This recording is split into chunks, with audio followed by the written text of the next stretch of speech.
बिस्मिल्लाहिर्रहमानिर्रहीम। शुरू अल्लाह के नाम से जो बड़ा मेहरबान निहायत रहम वाला है।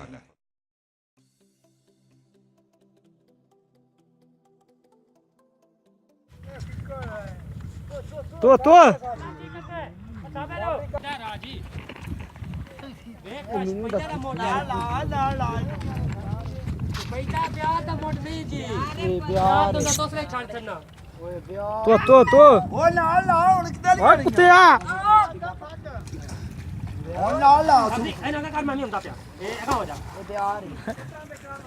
ਇੱਥੇ ਪੱਥਰਾਂ ਦੇ ਕਰੋ ਇੱਥੇ ਅਪਰਾਂ ਦਸਤੀ ਕੋ ਨਾਰਾ ਲੋ ਸਬਰੀ ਕਾਬੂ ਕਰੇ ਤੇ ਨਾਲ ਲਾ ਕਾਬੂ ਕਰ ਉਹ ਤਾਂ ਪਾਣੀ ਤੱਕੂ ਓਏ ਬਿਆਰ ਓਏ ਕੈਮਰਾ ਇਧਰ ਮਾਰ